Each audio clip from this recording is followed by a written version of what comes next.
अस्सलामुअलैकुम मेरे बच्चों, कैसे हैं आप लोग। लो बेटा जी, इस वीडियो में मैं अपने बच्चों को मैट्रिक 10th बायोलॉजी का चैप्टर नंबर 15 हम लोग वो स्टार्ट करने जा रहे हैं। ठीक है, तो matric 10th class chapter number 15 हम लोग डिस्कस करने जा रहे हैं। और इस चैप्टर नंबर 15 का नेम क्या है? चैप्टर का जो नेम है वो है इनहेरिटेंस। क्या है मेरा बेटा? इनहेरिटेंस। और मैं डिस्कस कर रहा हूँ, पेज नंबर आपकी किताब का बनता है, बुक का पेज नंबर है जी 94। ठीक है, तो 94 पर इंट्रोडक्शन जो फर्स्ट पैराग्राफ है, उस फर्स्ट पैराग्राफ के ऊपर हेडिंग लगा दें इंट्रोडक्शन या जेनेटिक्स की नीड क्यों हुई थी, या तो इंट्रोडक्शन ऑफ इनहेरिटेंस कह लें, या फिर आप ये लिख लें, बल्कि फर्स्ट पैराग्राफ के ऊपर कोई हेडिंग नहीं लिखी हुई बुक वालों ने, तो आप लिख लें कि नीड ऑफ जेनेटिक्स क्यों पड़ी, जेनेटिक्स के सब्जेक्ट की ज़रूरत क्यों पड़ी। तो मेरे बच्चों, क्या आप लोगों के साथ ऐसा कभी हुआ है कि आप किसी शादी ब्याह या किसी जगह पर आप खड़े हुए हों और कोई थर्ड पर्सन आकर आपसे पूछे कि तुम फलाने के बेटे हो, या तुम्हारी मदर का नाम ये था, या तुम्हारे अब्बू का नाम ये था। तो एक दफ़ा मेरे साथ ऐसा हुआ कि मैं ना इस तरीके से खड़ा हुआ था, तो पीछे से आकर किसी ने मेरे कंधे पर टैप किया। तो जब मैंने पीछे मुड़कर देखा तो मैंने कहा जी, तो वो उस शख्स ने मेरे अब्बू का नाम लिया। उसने कहा मज़हर। तो मैंने उन्हें बोला कि जी मज़हर तो मेरे वालिद साहब का नाम है, तो मेरे वालिद साहब तो फौत हो चुके हैं। तो वो बड़ा दुख में चले गए और वो कहने लगे कि बताओ यार, वो खैर वो उन्होंने पहले तो अफसोस किया और बाद में उन्होंने मुझे कहा कि तुम बिल्कुल अपने अब्बू जैसे दिखते हो, उन्हीं के खड़े होने का स्टाइल, उन्हीं के बोलने का स्टाइल। तो मेरा बेटा, ऐसे अक्सर औकात होता है कि लोग हमें मिलते हैं और हमें देखकर वो हमारे माँ या बाप का नाम लेते हैं, या हमारे दादाजी या नाना जी का नाम लेकर तो पूछते हैं कि तुम उनकी औलाद हो। तो जी हाँ, हर इंसान अपने माँ बाप से मिलता है, या माँ बाप अपनी खसूसियात अपने बच्चों में मुंतकिल करते हैं। Got it? तो माँ बाप अपनी खसूसियात अपने बच्चों में मुंतकिल करते हैं।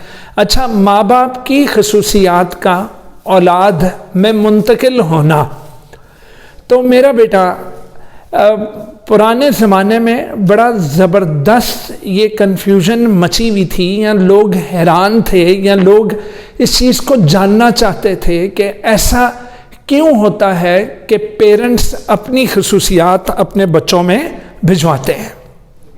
पेरेंट्स अपनी खसूसियात अपने बच्चों में भिजवाते हैं। अच्छा, जानदारों के घर औलाद होना, इसको रिप्रोडक्शन कहते हैं बेटा। जानदारों के घर औलाद होना, जानदार जानदारों को जन्म देते हैं, इसको रिप्रोडक्शन कहते हैं, रिप्रोड्यूस करते हैं। एक ऑर्गेनिज्म के घर औलाद होती है और वो मज़ीद ऑर्गेनिजम्स को जन्म देता है। लेकिन बेटा, गधे का बच्चा गधा, कुत्ते का बच्चा कुत्ता, और इंसान का बच्चा इंसान, तो जी हाँ, माँ बाप ना सिर्फ औलाद को जन्म देते हैं बल्कि अपने जैसी औलाद को जन्म देते हैं। इस अमल को इनहेरिटेंस कहते हैं। इस अमल को क्या कहते हैं बेटा? इनहेरिटेंस। तो ज़रा किताब पर आ जाए। कहता है, for much human history people were unaware. लोग इस बारे में नावाकिफ थे, लोग इस चीज़ के बारे में जानते नहीं थे, ऑफ द साइंटिफिक डिटेल्स, के साइंटिफिक डिटेल्स क्या हैं, कि how babies got the characteristics of their parents. तो बच्चों में पेरेंट्स के कैरेक्टरिस्टिक्स कहाँ से आ जाते हैं? जब बच्चा पैदा होता है और नानी के हाथ में आ जाता है, तो नानी कहती है नहीं माशाल्लाह नक सारा मामे ते जे, ए गल्लां एदियां मासी ते जे। वो भाई जी अगर नानी के हाथ बच्चा आ जाए तो बच्चा जो है वो मामुओं खालाओं पर नाना नानी और माँ से मिलता जुलता होता है। लेकिन अगर वही वाला बच्चा दादी के हाथ आ जाए तो दादी कहेगी कि बच्चे की शक्ल चाचुओं से और बाबा से और दादी या दादे से मिलती है, जबकि दोनों जगह नानी भी सही है और दादी भी सही है, क्योंकि बच्चा आधा ददयाल पर जाता है और आधा ननियाल पर जाता है। ददयाल पर क्यों जाता है? क्योंकि उसमें उसके बाप के कैरेक्टरिस्टिक्स हैं। और ननियाल पर क्यों जाता है? क्योंकि उसमें आधे कैरेक्टरिस्टिक्स उसकी माँ के हैं। तो जी हाँ बेटा, हर बच्चा 50% अपना मॉम है और 50% अपना डैड है। Got it? तो साइंटिफिक डिटेल्स पता नहीं थी कि किस तरह बेबीज जो है वो got the characteristics of their parents. तो people had always thought that there was some hereditary connection between the parents and the children. तो फिर लोग ये सोचते थे कि जी हाँ, पेरेंट्स और चिल्ड्रन में कोई हेरिडिटरी कनेक्शन जरूर है, कोई ऐसी चीज जरूर है जिससे वो अपने कैरेक्टर्स अपने बच्चों में मुंतकिल कर रहे हैं, जिससे वो अपने कैरेक्टर्स अपने बच्चों में मुंतकिल कर रहे हैं। But the mechanism were not understood. लेकिन उस वक्त ये मैकेनिज्म क्या है, तरीका क्या है कि माँ बाप अपनी खुसूसियात को बच्चों में किस तरीके से मुंतकिल करते हैं, वो तरीका पुत्र अननोन था। वो तरीका क्या था?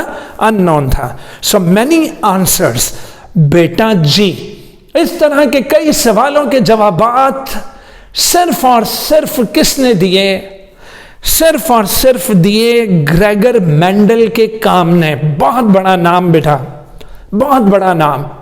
क्लासिकल जेनेटिक्स मतलब, क्लासिकल मतलब ओल्ड, तो ओल्ड जेनेटिक्स का जो बानी था, जो बानी से मुराद जो फाउंडर था, जिस तरह कायदे आजम फाउंडर ऑफ पाकिस्तान है, इसी तरह क्लासिकल जेनेटिक्स का फाउंडर ग्रेगर मेंडल था। इसकी जेनेटिक्स को मेंडेलियन जेनेटिक्स कहते हैं।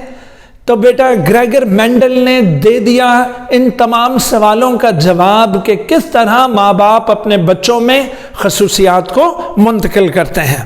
The mechanism were not understood, so many answers to the questions about how offspring को अंडरलाइन करके लिखें औलाद। ऑफस्प्रिंग का मतलब अंडरलाइन करके लिखें औलाद, के how offspring get the characteristics from the parents. तो इसके जवाबात आए came from Gregor Mendel's work. Came from what? Gregor Mendel's work.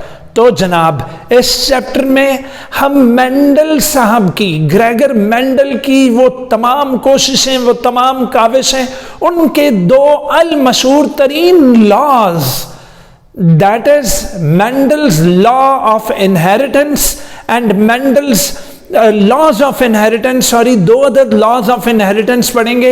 एक है मेंडल्स लॉ ऑफ सेग्रीगेशन और दूसरा है Mendel's law of independent assortment. तो दो लॉज पढ़ेंगे, Mendel's law of segregation and Mendel's law of independent assortment. तो जनाब इस चैप्टर में we will go through the Mendel's work and discoveries of inheritance. Discoveries of inheritance. तो जनाब आज का लेक्चर मैं यहाँ पर, ये वाली वीडियो में यहाँ पर रोक रहा हूँ। इसमें हमने इंट्रोडक्शन लिया कि इस चैप्टर में हम पढ़ने क्या वाले हैं। उसके बाद इस चैप्टर में हमने ये भी पढ़ा कि हम जेनेटिक्स पढ़ेंगे और जेनेटिक्स की अपना क्लास 9th की बायोलॉजी में हमने जेनेटिक्स की डेफिनेशन पढ़ी थी कि it is the study of inheritance. तो अगर आप जानना चाहते हैं कि जेनेटिक्स की डेफिनेशन क्या है, इनहेरिटेंस क्या है, इनहेरिटेड ट्रेट्स क्या होती हैं, ये ट्रेट किसको कहते हैं, तो देखना ना भूलिएगा मेरी अगली वीडियो।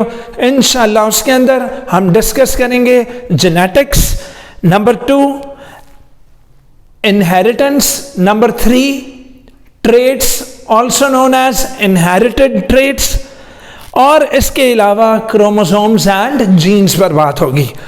ठीक है बच्चों, इसी के साथ ही सर अफजल को आज के लिए इजाज़त दीजिए। मिलते हैं अगले लेक्चर में। Thank you so much. खुदा हाफिज़।